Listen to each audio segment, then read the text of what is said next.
또 센텀, 해운대에 아주 중요한 부자 동네인 센텀, 이런데 신경정신과 병원이 제일 영업이 잘 되는 거예요. 왜 그럴까? 예를 들면 막노동판에 막노동을 해가지고 하루하루 벌어먹고 사는 사람은 우울할 틈이 없어요. 무슨 말인지 아시겠습니까? 왜? 지금 당장 하루 노동판에 나가서 공사판에 나가서 일을 하지 않으면 굶어 죽기 때문에. 근데 우울증이나 이런 병들이 왜 생기느냐? 믿고 기댈 때가 있으면 생기는 거예요. 서울의 강남, 부산의 해운대 또는 센텀시티 이런데 왜 신경정신과 병원이 제일 영업이 잘 되냐면 부자 동네잖아요. 맞죠? 부자 동네니까 평생 묵고 사는데 걱정 안 해도 돼. 평생 묵고 사는데 지장이 없어. 그리고 아침에 8시나 9시 되면 또 남편은 뭐 사업한답시고 나가버리고, 또 아들 딸들은 또 뭐 직장에 간다든가 나가버리고,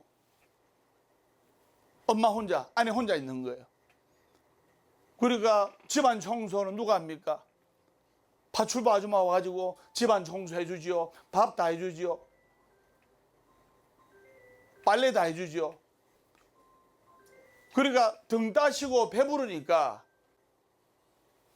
그 다음부터 심심하거든요. 심심하고 이러니까 노는 것도 하루 이틀이지. 우울하고,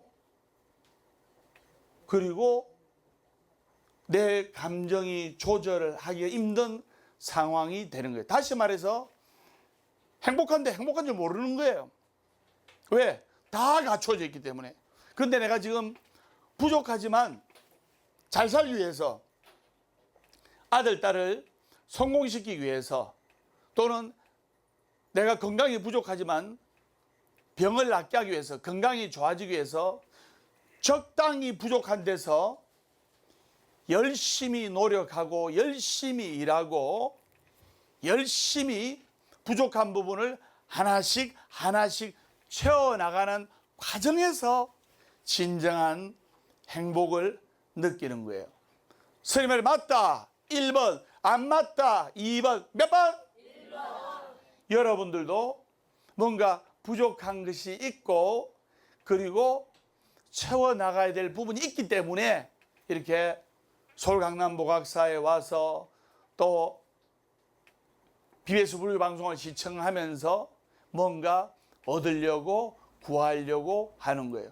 근데 간절한 마음으로 부처님께 기도하고, 동쪽으로 기울인 나무는 언제 넘어져도 동쪽으로 넘어지고, 서쪽으로 기울인 나무는 언제 넘어져도 서쪽으로 넘어지고, 부처님 쪽으로 기울인 불자는 언제 넘어져도 부처님께서 받아주신다는 것을 아셔야 됩니다.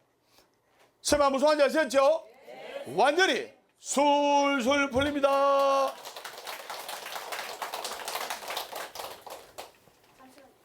그래서 우리가 자신의 부족함을 인정을 하고, 사람이 인정할 때 인정해야 되는 거예요. 중요합니다. 뭐 안 되는 사람도 있지 않습니까? 내가 과거에 잘 나갔는데, 몸과 마음은 여기 있는데, 내 아리아식은 여기 있는데 과거에 잘 나간 거에 빠져 있는 거예요.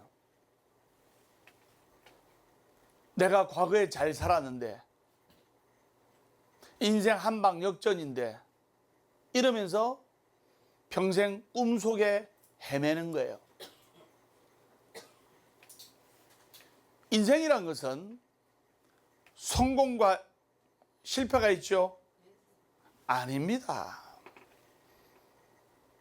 인생이란 것은 성공과 그리고 성공을 하기 위한 과정만이 존재하는 거예요.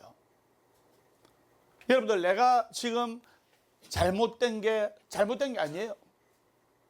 다시 말해서 내가 건강이 안 좋은 덕분에 더욱더 운동 열심히 하고 음식을 자제하고 절제하고 식이요법하고 하면 오히려 건강이 좋은 사람보다도 더 훨씬 건강하게 오래 무병장수할 수 있는 거예요. 내가 때거리를 굶어본 덕분에 열심히 노력하고 정진해서 성공할 수가 있는 거예요.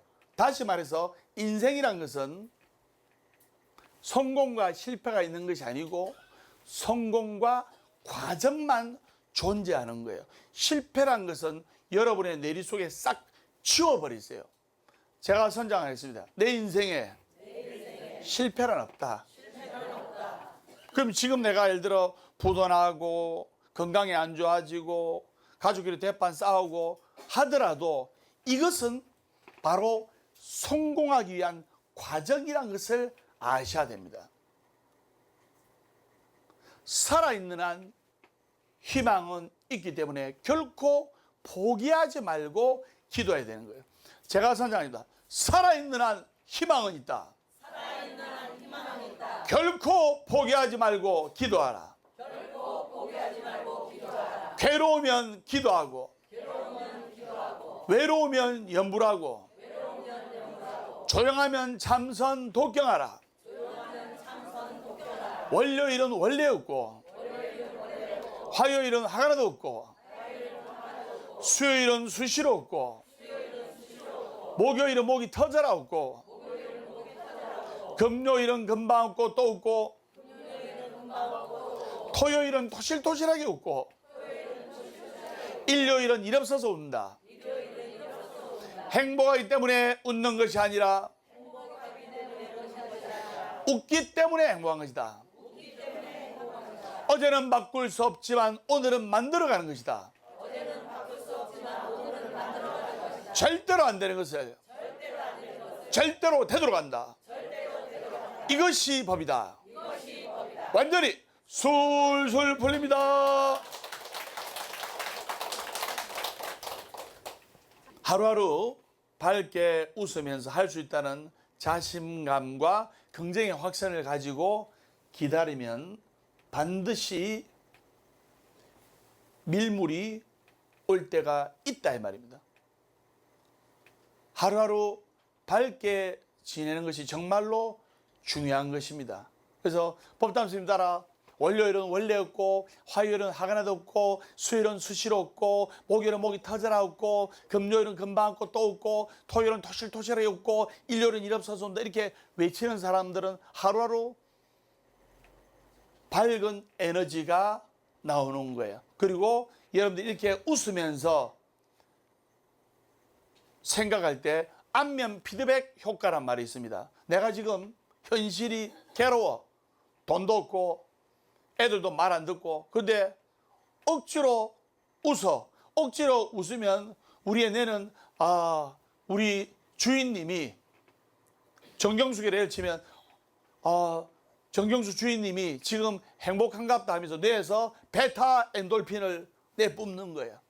그러면 고혈압, 당뇨, 모든 병에 탁월한 효과가 있는 거예요. 아픈 사람이 웃을까요? 찌푸릴까요? 찌푸리잖아요. 이리 이야기하면 스님요, 아프니까 찌푸리죠. 아니에요. 자꾸 찌푸리니까 아픈 거예요. 심해무병이라고 병은 99%가 마음에서 오는 거예요. 내가 현실이 고통스럽고 힘들고 괴롭다 하더라도 자꾸 안면 피드백 효과처럼 자꾸 즐겁게 웃고 밝게 살려고 하면 현실이 나중에는 점점 밝아지고 좋아지는 거예요. 근데 내가 지금 가진 것이 풍족하고 술술 잘 풀리고 잘 돼. 근데 막 찌푸리고 신경질 내고 짜증내고 하면 내 인생이 어두운 쪽으로, 괴로운 쪽으로 점점 치닫는 거예요. 그런 의미에서 여러분들께 재미난 이야기를 한 가지 하도록 하겠습니다. 요즘은 성형하는 분들이 너무나 많아요. 맞죠? 성형 미남, 성형 미녀, 이런 말이 있는데, 특히 아가씨는 웬만하면 성형 다 합니다. 쌍꺼풀 수술, 앞트임, 옆트임, 코 수술. 제가 TV를 봤는데 눈동자가 여기 있는데, 눈동자가 그림으로 나옵니다. 눈동자가 여기 있는데 옆트임을 너무 해가지고 눈에 초점이 안 맞는 거예요. 눈이 한쪽으로 커져 버렸으니 눈에 초점이 안 맞는 거예요. 그거는 교정해도 안 되는 거예요. 웬만하면 20대, 30대 아가씨들 성형수술 하지 않습니까? 그것뿐만 아니라 뭐 보톡스, 필러 엄청나게 맞습니다. 법담 스님은 자연미남입니다. 절세미남. 절에 새들어 사는 미남. 그래서 딸이 있었어요. 딸이. 딸 이제 둘이 있었는데 한 명은 딸이 25살이고 한 명은 딸이 29살이에요. 근데 큰 딸은 예뻐요. 그래서 성형할 데가 없는데 둘째 딸은 눈이 쌍꺼풀도 없고 눈이 단추구멍만 해. 그리고 코도 납작하고. 그래서 막내딸이 항상 컴플렉스가 눈도 좀 커지고 코도 어떻게 했으면 좋겠다고 했는데 아버지가 굉장히 가부장적이고 보수적인 분이에요. 그런 분 있잖아요. 어디 말이야 부모님이 물려주신 육신을 말이야 함부로 칼을 대 절대로 안 돼. 내 눈에 흙이 들어와도 그건 안 돼. 이런 아버지 있잖아요. 그래서 둘째 딸이 아빠 내 눈이 단추구멍 많은데 눈도 좀 캐야 되고 코도 세야 되는데 시끄러. 어디 함부로 말만 아가씨가 말이지 얼굴에 칼을 대고 말이지 하면서 이런 부분이 있단 말입니다. 드물지만은. 그래서 천우조신의 기회라고 아버지가 보름 동안 제주도 출장을 가게 됐어요. 보름 정도면 2주입니다. 성형수술 해가지고 붓기도 빠지고 어느 정도 회복된 시간입니다. 맞아요, 맞아요.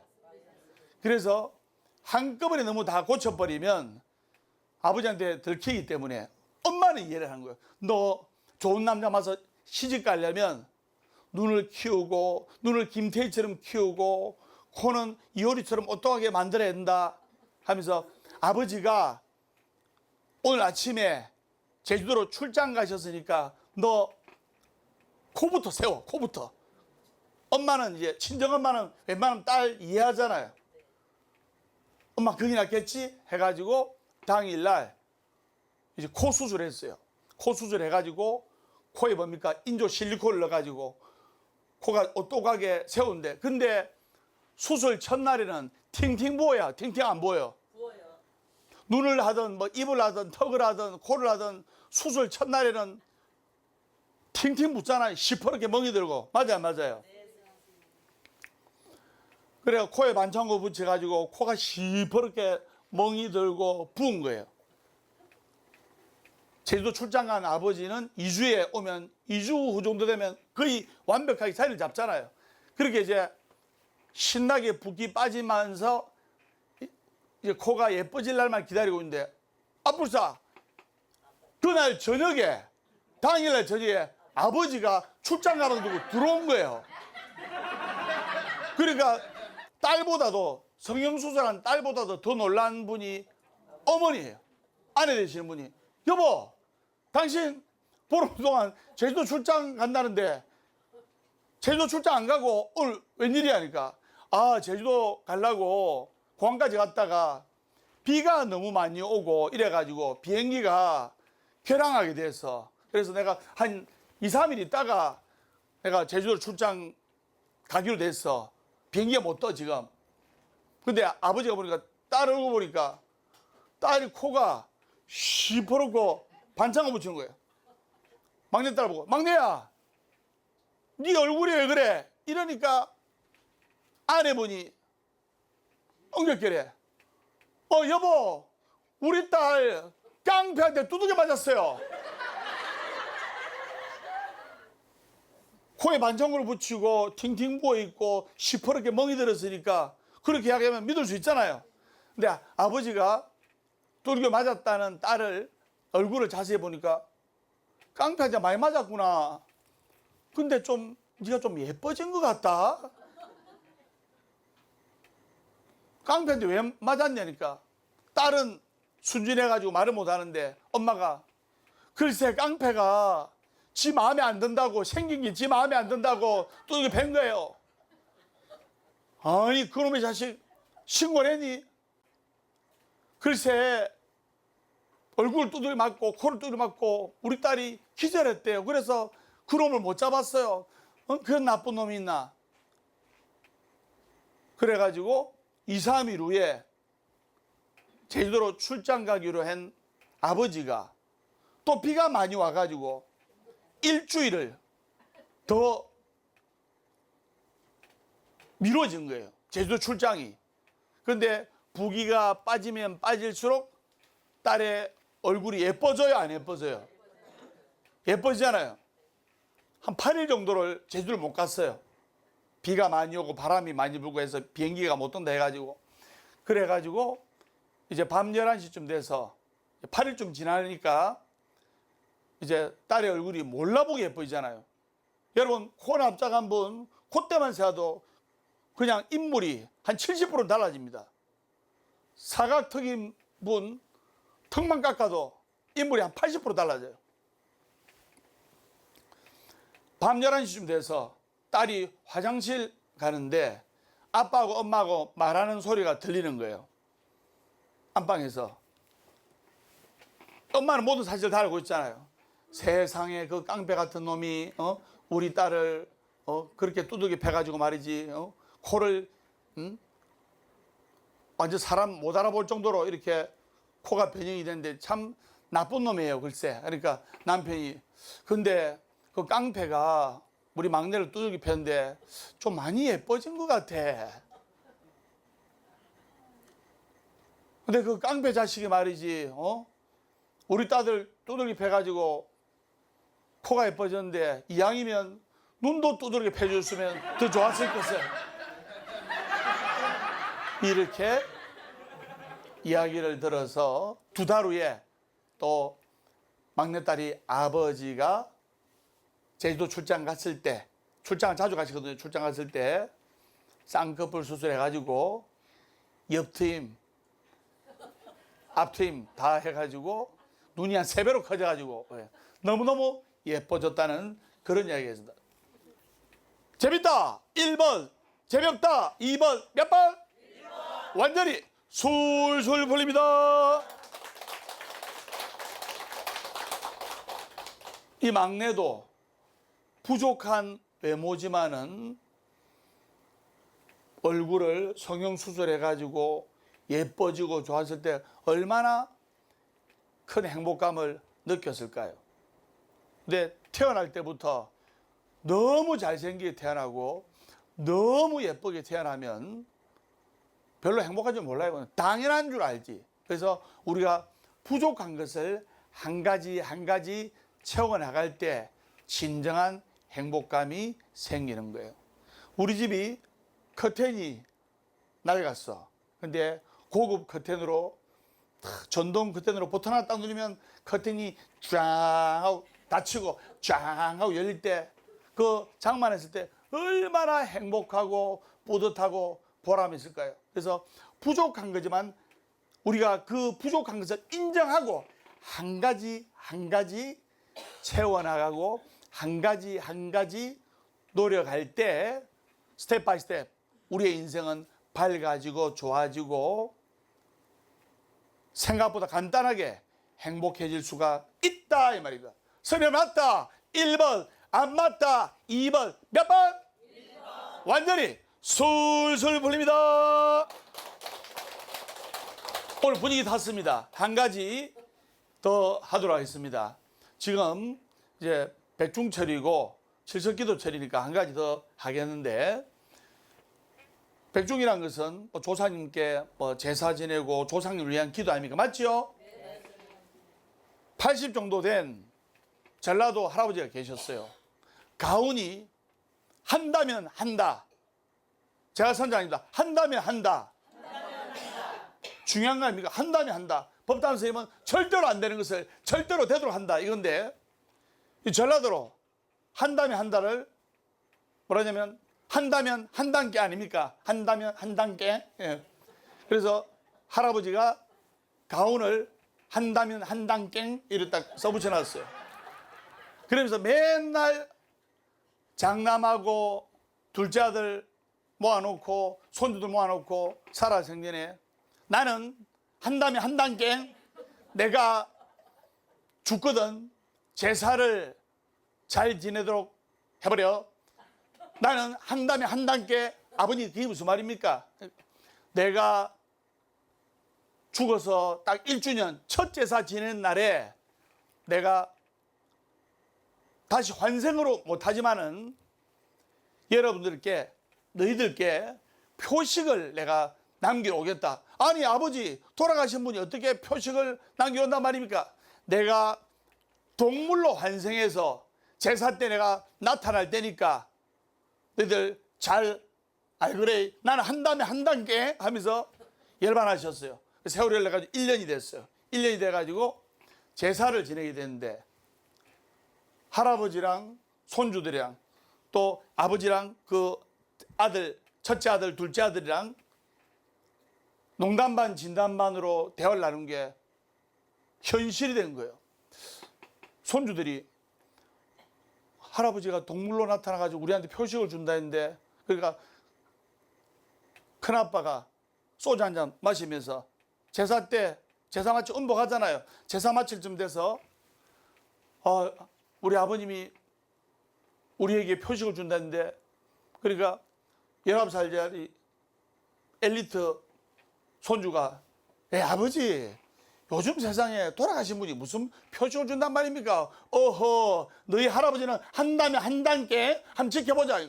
근데 잠시 후에 창문으로 참새 한 마리가 열렸던 창문으로 참새 한 마리가 들어온 거예요. 그러니까 장남이 아버지 야 너희들 할아버지 오셨다.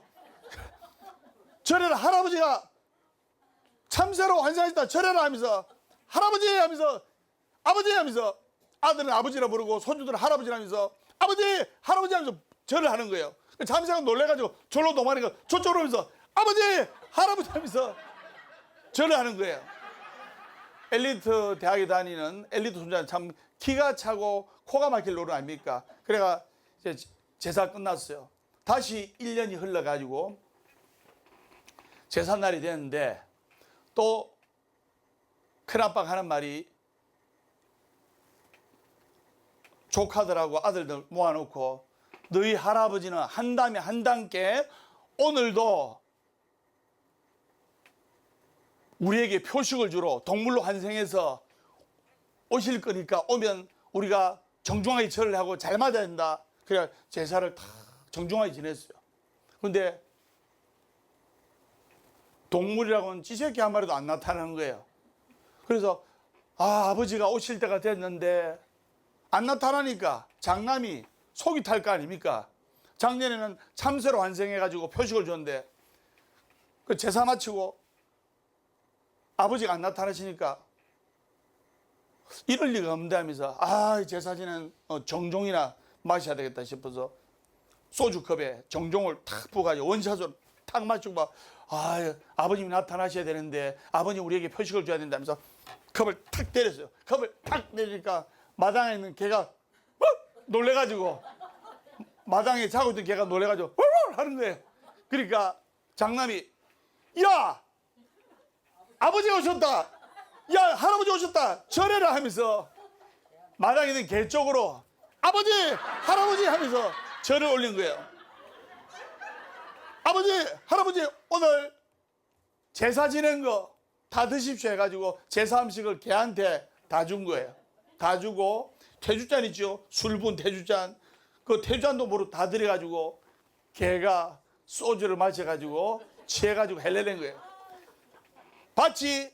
너희 할아버지는 한다면 한 단계 다시 1년이 지났어요. 다시 제삿날이 됐는데 엘리트 대학교 다니는 엘리트생이 참 보니까 기가 차고 코가 막히고 환장할 노릇 아닙니까? 그래서 안 되겠다 싶어서 동물이라는 동물은 흔적도 없이 다 치우자 싶어서 제사 2달 전에 개를 팔아붙어요. 제사 2달 전에 개를 팔아쁘고 제사를 딱 지내는데 방충망도 해가지고 참새도 못 들어오게 하고 모기도 못 들어오게 하고 이랬는데 제사를 딱 지내는데 또 장남인 큰아버지가 너희 할아버지는 오늘도 표식을 주실 거야. 한담에 한담깽 하면서 제사를 지내는데 아무리 지내도 마당에 멍멍이도 없지요. 참새가 들어올 창문도 방충망으로 봉해놨죠. 없는 거예요. 근데 잠시 후에 보니까 화장실에 있는 똥파리가 한 마리가 엥 하면서 날라오는 거예요. 그러니까 장남이 아버지! 야, 아버지한테 절해라 하면서 야 할아버지다 절해라 하면서 아버지! 할아버지 하면 절을 하는 거예요. 잠시 후에 그 똥파리는 혼자 다닙니까? 여럿이 다닙니까? 여럿이 다니잖아요. 똥파리가 친구 똥파리 둘이를 달고 오는 거예요. 친구 똥파리 둘이가 또 엥 하면서 들어오는 거예요. 그래서 야 인사해라. 아버지 친구들이다. 할아버지 친구들이다 하면서 자신들한테 아버지가 이렇게 가르치는 거예요. 그래 이제 절을 하는데 할머니가 돌아가신 할아버지 아니 할머니가 파리채로 똥파리 3마리를 택 치더만 아니 어머니 아버지인데 왜 그러십니까? 이놈아 너희 아버님은 친구가 없단다 하면서 파리를 다 잡아버려. 우리 이 짜증나는 세상 하루하루 웃으면서 행복하게 삽시다. 완전히 술술 풀립니다. 재밌다 1번, 재미없다 2번. 몇 번? 1번. 저는 더 재밌습니다. 그래서 행복해지기 위한 간단한 방법은 내가 부족하지만 그 부족한 것을 인정하고 하루하루 밝게 웃으면서 그 부족한 것을 채우려고 하는 그 과정에서 행복함을 느끼고 인생의 보람을 느끼는 거예요. 여러분들이 소원 성취를 해서 행복한 것도 있지만은 이렇게 와서 기도하고 이 기도하는 과정에서 같이 웃고 울고 부처님 전에 지난 업을 참회하고 그리고 중선봉행 제약막작이라 나쁜 일 하지 않고 착한 일하고 좋은 일하고 어려운 사람들한테 따뜻한 웃음과 자비를 베풀고 하면 그 자체가 공덕이 되면서 좋아지고 좋아지는 거예요. 중요한 것은 포기하지 말고 기도를 해야 되는 거예요. 선생님 한번 손 한번 하셨죠? 네. 완전히 술술 풀립니다. 제가 저번 시간에 언급했는데 내가 60까지 살았다. 내 인생이 앞으로 40년 남았는데 천만의 말씀 만만의 공덕이라 했죠. 여러분들이 60까지 살아온 인생과 60 하나부터 죽을 날까지 살아갈 그 인생은 하늘과 땅 차이예요. 60까지 인생은 또는 70까지 인생은 젊음이 있었고 20, 30대 젊음이 있었고 또 아주 밝게 건강하게 활동할 수 있는 그 나이의 행동 범위 안에 있었어요. 근데 60부터 70부터는 이제 하루하루 급격하게 노화가 되는 거예요. 우리는 하루하루 살아가는 것이 아니고 하루하루 죽어가는 거예요. 사람은 누구나 생로병사, 누구나 죽는다. 인간도 죽는다. 나도 인간이다. 그래서 죽는다. 그래서 죽음의 기점으로 하루하루 우리는 살아가고 있는 것이 아니고 죽음을 향해서 달려가고 있는 거예요. 그리고 100세 무병장수 시대 그리고 120살 무병장수 시대를 할지라도 많이 살면 90살, 95살이에요. 맞아요. 그리고 90살, 95살까지 살아도 100살까지 살아도 그때까지 건강히 살기가 아주 힘들어요. 맞아요, 안 맞아요? 그럼 제가 왜 이야기를 하느냐?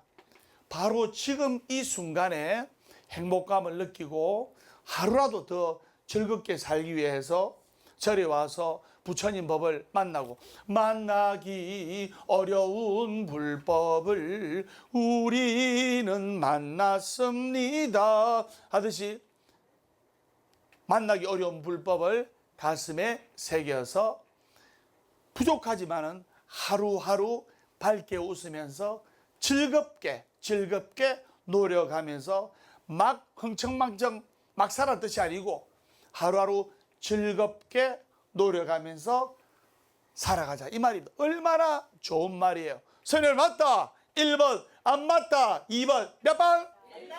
완전히 술술 풀립니다.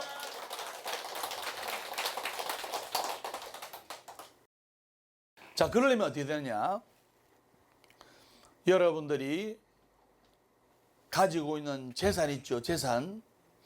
절대로 살아생전에 아들, 딸한테 물려주면 그 물려주는 순간 바로 낙동강 오리알 되는 거예요. 제가 그런 분들 무진장 많이 봤습니다. 아버지가 평생 모은 재산 10억이 있어. 그래가지고 아이, 스님, 우리 장남인데 우리 장남한테 10억 주면, 아파트와 같이 딱 주면 매달 300만 원씩 준답니다. 우리 아들 장남한테 탁 주고 제가 매달 300만 원 다 쓸 겁니다. 근데 그게 생각보다 뜻대로 안 될 건데요. 아니, 무슨 말씀은, 우리 아들 그런 사람 아닙니다, 그런 놈 아닙니다 하면서 10억을 다 물려주세요. 재산을 물려주기 전에는 어떻게 하면 재산을 상속받을까, 살아생전에 물려받을까 해가지고 며느리하고 아들하고 추석이고 설날이고 또 일요일이고 또는 공휴일이고 하면서 며느리가 코웃음 치면서 아버님 하면서 건강식품도 사오고 용돈도 드리고 하는데, 재산을 다 물려 딱 주니까 첫 달에는 300만 원을 줬대요. 그 다음 달부터는 300만 원 받을 때가 돼가지고 아들이 아버지 전화 오면 전화도 잘 안 받고, 세 통 네 통 하면 한번 받을까 말까 하고 하면서 두 달째부터는 안 주는 거예요. 그래가지고 스님한테 와가지고 닭똥 같은 눈물을 흘리면서 내 이놈의 자식을 이리 안 키웠는데, 이놈의 자식이 말이지, 재산 다 물려주면 내를 뒷바라지 잘하고 아들 노릇 잘하겠다고 이렇게 한 놈이 연락도 잘 안 하고 손주 녀석도 내 본체만 제하고 이럽니다. 스님 어쩔까요? 그 사람이 내가 그래서 재산을 죽는 그 순간까지 들고 있으랬지 않습니까? 그래가지고 그 아버지가 재산 무효 반환 소송 이런 재판까지 아들하고 아버지하고 법정에서 만나고, 그 무슨 짓입니까? 그래서 여러분들이 숨 넘어가는 그 순간까지 집 문서, 땅 문서, 통장을 들고 있어야 돼요. 그래야 그것 때문이라도 아들, 딸이 잘하는 거예요. 서글픈 현실이지만. 무슨 말인지 아시겠습니까? 부모님이 돈이 있어, 또는 땅이 있고 집 문서 또는 통장에 돈이 있어, 그러면 며느리가 한 번씩 맛있는 거 해오면 아이고, 내가 이걸 아들하고 니한테 빨리 물려줘야 되는데 하면서 한번 보여줘. 싹 보여주고 또 집어넣고, 싹 보여주고 집어넣고. 숨 넘어가는 그 순간까지 여러분들이 들고 있어야 대접을 받는 거예요. 부모님도 능력이 있어야 자식한테 대접을 받지, 쥐뿔도 없으면 그냥 낙동강 오리알 되는 거예요. 스님이 맞다 1번, 안 맞다 2번, 몇 번? 1번. 제가 왜 이야기를 하냐면, 내가 강해야 자식이 있고 가족이 있고 하지, 내가 아파가지고 병상에 누워있고 하면 그 진짜 처량하게 되는 거예요. 내가 몸이 아파가지고 누워있으면 가족이 병간호는 해줄 수 있지만 요즘은 병간호도 안 해줘요. 사람 사가지고 간병인 묻혀가지고 병원 가지. 대신 아파줄 수가 없고, 내가 목이 마르면 가족이 물은 제공해 줄 수 있지만 대신 갈증을 해소해 줄 수는 없는 거예요. 내가 강해야, 내가 건강하고 내가 있어야 그 다음에 자식이 있는 거예요. 그걸 여러분들이 아셔야 됩니다. 선생님 무슨 말인지 아시겠죠? 네. 완전히 술술 풀립니다. 그래서 오늘 보아사법담 스님의 술술 풀립니다. 인생에 있어서 행복해지기 위한 방법은 오히려 부족한 것이, 그 적당히 부족한 것을 메꾸기 위해서 노력하고 정진하고 할 때 한 걸음씩 한 걸음씩 다가설 때 그 과정에서 행복감과 보람을 느낄 수가 있는 거예요. 오히려 다 가지고 다 이루고 나면 오히려 허탈한 마음이 생기는 거예요. 여러분들 아들, 딸 다 키워가지고 더 행복합니까? 이제 늙어가지고 나이가 들어서 과거를 회상해 보면 오히려 아기 놓고 유치원 보내고 정신없이 바쁘지만 학교 보내고 오히려 그럴 때가 더 행복하고 좋았다는 것을 회상할 수가 있을 겁니다. 그래서 보아사법담 스님의 술술 풀립니다. 예, 다음 시간에 밝고 건강한 모습으로 뵙도록 하겠습니다. 우리 다 같이 인사하겠습니다. 완전히 술술 풀립니다.